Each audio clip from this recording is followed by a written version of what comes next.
Welcome to my channel Mansi lifestyle 123। आप सभी को जय श्री कृष्णा, जय श्री राधे, जय श्री राम, हर हर महादेव। और आप सभी का स्वागत है मेरे न्यू व्लॉग में। तो फ्रेंड्स, आप सभी को मैं ये बताना चाहती हूँ कि ठंड बहुत ज़्यादा पड़ रही है और आप सभी जानते होंगे, मेरे बताने से थोड़ी ना किसी को पता चलेगा, लेकिन ठंड फ्रेंड्स बहुत ज़्यादा पड़ना स्टार्ट हो गया है। मुझे तो बहुत ज़्यादा ठंड लग रही है क्योंकि मुझे लगभग एक हफ्ते से बुखार, खांसी, जुकाम ठीक होने का नाम ही नहीं ले रहा है। खांस के समझ लीजिए उल्टी हो जा रही है। इतनी ज़्यादा खांसी आ रही है। इतना दवा मैंने खाया है, सिरप भी लिया, टैबलेट भी खाया, लेकिन आराम नहीं हो रहा है। आज फिर मैं जाऊंगी और डॉक्टर से दवा लूँगी दूसरी, जहाँ पे मैं पापा को एडमिट करवाई हूँ, जहाँ पे पापा का इलाज चल रहा है, वहाँ पे डॉक्टर है। तो वहाँ से ही अभी मैं अपने लिए भी दवा ले लेती हूँ। वहाँ पे अच्छे डॉक्टर हैं, वहाँ पे दवा मिल जाती है अच्छी, तो वहाँ से ही मैं अपने लिए भी खांसी जुकाम बुखार की दवा ले लेती हूँ। और आज भी लूँगी दवा, क्योंकि आराम नहीं हो रहा है तो दवा चेंज करनी पड़ेगी। क्योंकि खांसी जब आना स्टार्ट होती है तो बहुत ज़्यादा खांसी आने लगती है और खांस के समझ लीजिए उल्टी हो जाती है। इतना कफ निकलता है कि बर्दाश्त के बाहर हो जाता है। और फ्रेंड्स, मैं वीडियो बना रही हूँ, बीच बीच में मुझे खांसी आ जा रही है। आप लोग कह रहे होंगे ये कौन सा वीडियो खांस के वीडियो बन रहा है, लेकिन मैं क्या करूँ फ्रेंड्स, बहुत ज़्यादा खांसी आ रही है और मैं बीच में वीडियो स्टॉप कर के बना रही हूँ, क्योंकि मुझे बीच बीच में खांसी आ जा रही है। तो बीच बीच में मैं वीडियो को स्टॉप करके खांस लेती हूँ, फिर वीडियो बनाती हूँ, क्योंकि क्या करूँ अब फ्रेंड्स। अभी घर पे काम भी बहुत ज़्यादा है, ताल के चक्कर लगाते बीमार हो जा रही हूँ मैं, क्योंकि पापा अस्पताल में एडमिट है। तो रोज़ हॉस्पिटल जाना पड़ता है, आना पड़ता है, लौटते शाम हो जाती है। और जब शाम हो जाती, सुबह जाते वक्त ठंड लगती है, आते वक्त शाम हो जाती है, तो शाम के वक्त भी हवा लगती है, ठंड लगती है। उसके वजह से ही खांसी जुकाम बुखार हो गया है और खांसी ठीक होने का नाम नहीं ले रही है। जब पापा घर आ जाएंगे तभी मेरी खांसी ठीक होगी, क्योंकि आना जाना लगा रहेगा तो खांसी ठीक होने का नाम नहीं लेगी। अभी मैं वीडियो बीच बीच में स्टॉप कर के खांस रही हूँ। बहुत ज़्यादा फ्रेंड्स खांसी आ रही है और घर में काम भी बहुत ज़्यादा है, क्योंकि दीदी का और मेरा दोनों के बच्चे हैं। हॉस्पिटल में खाना भिजवाना पड़ता है, तो टाइम टू टाइम खाना भिजवाने के लिए समय से उठना पड़ता है। अब जैसे मेरे 3 बच्चे हैं, तो मैं 6 बजे उठ जाती थी, तो आराम से टिफ़िन 7 बजे तक रेडी हो जाता था। लेकिन अभी क्या है कि दीदी के भी 2 बच्चे, 5 बच्चे होते हैं, तो 5 बच्चों के लिए टिफ़िन तैयार करना, बच्चों को समय पे रेडी करना, उनका सारा अरेंजमेंट देखना, ये इस वजह से थोड़ा जल्दी उठना पड़ता है। 5:30 बजे मैं उठ जाती हूँ। और आज फ्रेंड्स मैं क्या बताऊँ, रात में मुझे नींद नहीं आ रही थी और 11-12 बजे तक मैं जग रही थी। वैसे 11 बजे तक मैं पहले भी जगती थी, लेकिन क्या है कि रात में टेंशन के मारे मुझे नींद नहीं आ रही थी। सोच के पापा के बारे में जब सोचने लगती हूँ कि पापा ठीक नहीं हो रहे हैं, जल्दी ठीक हो जाए, इस वजह से टेंशन की वजह से मुझे रात में नींद नहीं आ रही थी। तो 12 बजे तक मैं जग रही थी और सुबह अलार्म बजा तो मेरी नींद ही नहीं खुली और मुझे आज 6:30 बज गए उठने में। और जब मैं 6:30 बजे आँख खुली क्या, आँख खुली नहीं, खुलाई गई, क्योंकि सासू माँ ने बुलाया, उठो, तब जाके मैं उठी। नहीं तो मुझे लगता है कि मैं और भी सोती ही रहती, क्योंकि अलार्म बजा, मुझे पता ही नहीं चला कब अलार्म बजा। क्योंकि मेरा अलार्म जो है 5 बजे बजता है, 5 बजे 5:15 बजे मेरा अलार्म बजने लगता है। 3 अलार्म मैंने सेट किया हुआ है, एक 5:15 का, एक 5:30 का और एक 5 का, 3 अलार्म मैंने सेट किया है।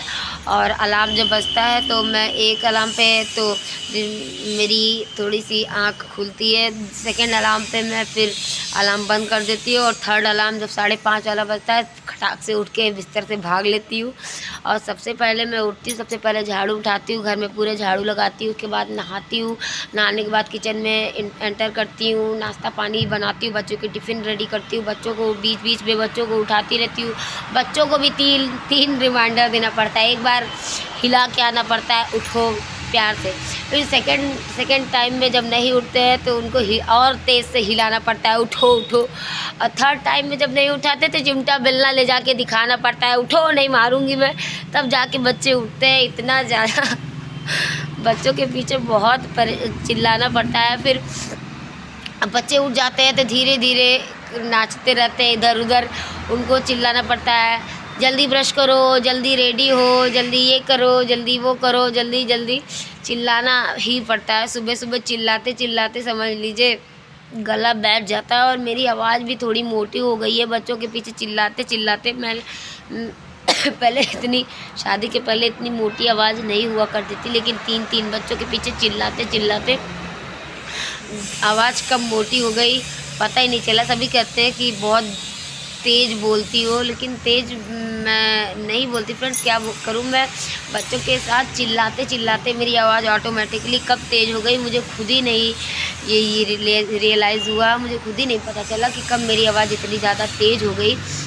अब तेज़ हो गई है तो धीमी कैसे हो सकती है, लेकिन कभी कभी मैं धीमे बोलने का प्रयास करती हूँ, लेकिन मुझसे नहीं हो पाता। मैं क्या करूँ इस चीज़ के लिए, मुझे कोई कहता है तो मैं उसके लिए क्षमा प्रार्थी रहती हूँ, और मैं कहती हूँ अब क्या करूँ मैं, मेरी आवाज़ तेज़ हो गई है तो वो धीमी कैसे हो पाएगी, उसका कोई उपाय नहीं है। अब मुझसे नहीं हो पाता, मेरी आवाज़ धीमी हो ही नहीं सकती क्योंकि वो तेज़ हो गई है। तो अब देखिए किसी चीज़ का है टीवी का वॉल्यूम होता है, उसको धीमा तेज़ किया जा सकता है, लेकिन क्या है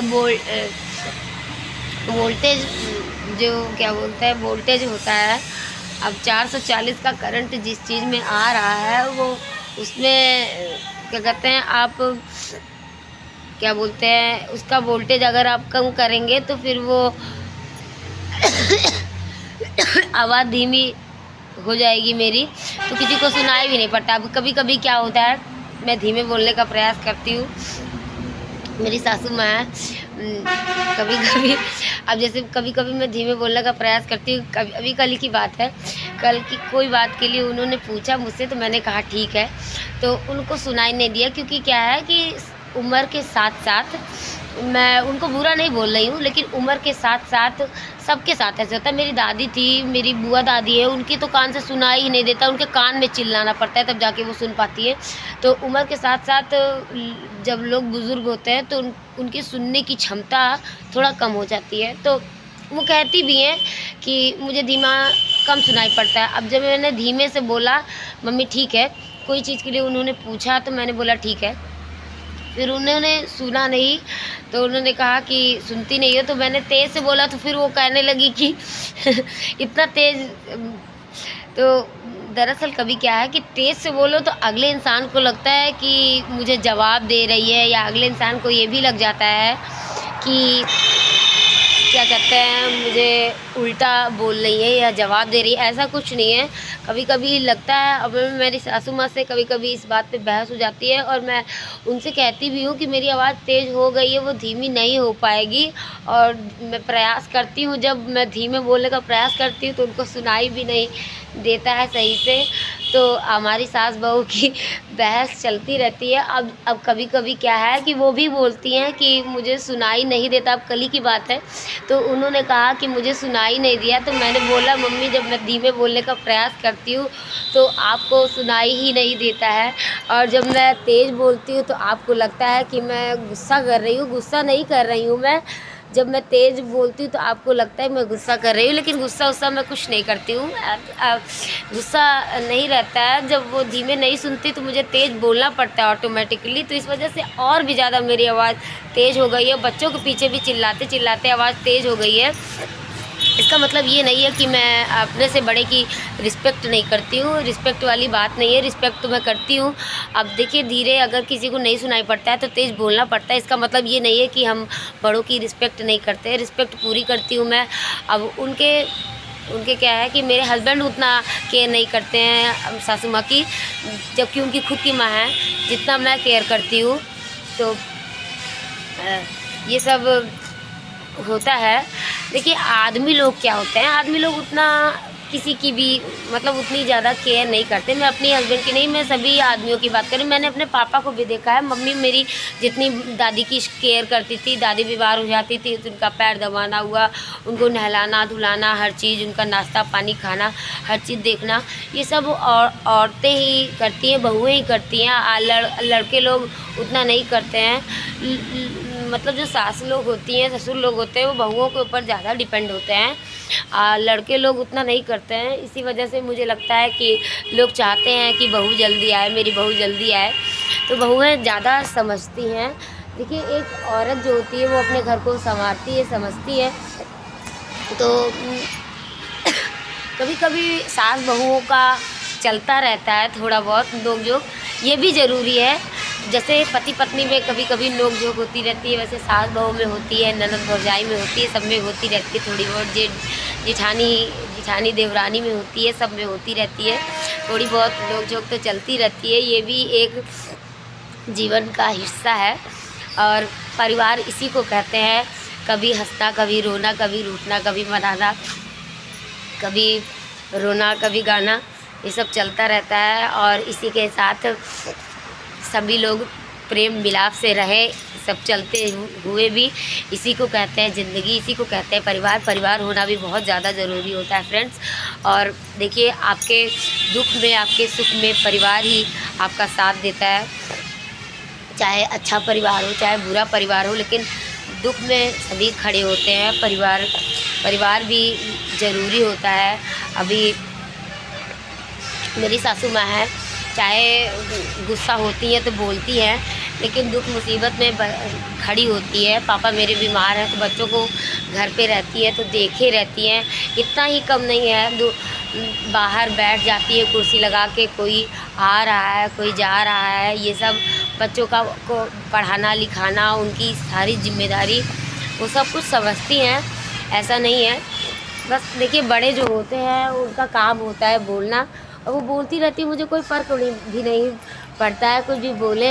लेकिन देखिए बड़ों का जो एक छाया होती है, एक पेड़ के समान होते हैं, वो वृक्ष होता है। जैसे आम का पेड़ है, पीपल का पेड़ है, बरगद का पेड़ है, वो हमें छांव देता है।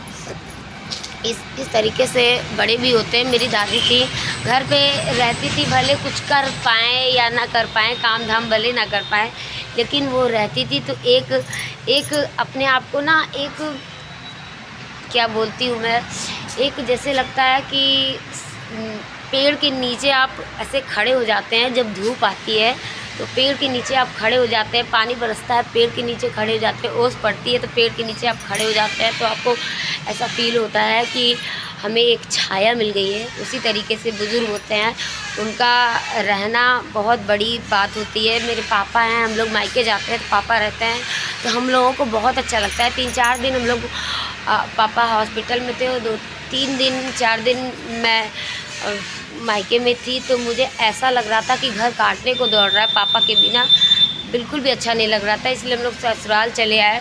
और मम्मी भी हैं, मम्मी रहती हैं तो हम लोगों की नोक झोंक होती रहती है, सास बहू की चलती रहती है। दरअसल क्या है कि उनको सुनने में थोड़ा प्रॉब्लम होती है, मुझे तेज़ बोलने की आदत हो गई है, इस वजह से हम लोगों का हो जाता है कभी कभी बहसबाजी होती रहती है, चलता रहता है। लेकिन क्या है कि वो भी कहीं चली जाती हैं तो मेरा भी मन नहीं लगता है, मेरे हस्बैंड है उनका भी मन नहीं लगता, बच्चों का तो बिल्कुल मन नहीं लगता। और डुग्गू तो रो के आफत मचा देता है।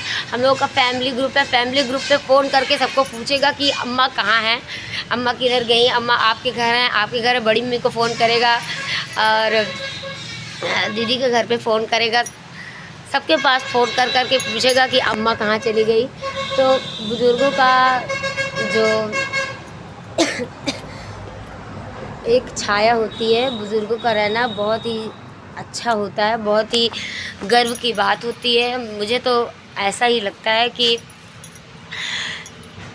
बुज़ुर्गों का होना घर में बहुत ही ज़्यादा ज़रूरी होता है। वो चाहे डांटे, चाहे गाली ही दे, चाहे अच्छा बोले, चाहे बुरा बोले, जैसा भी हो, जैसे भी बोले, लेकिन होना ज़रूरी होता है। एक वो जिस तरीके से आपको समझते हैं, भले ही गुस्सा होते हैं, बोलते हैं, लेकिन होना बहुत ही ज़्यादा ज़रूरी होता है।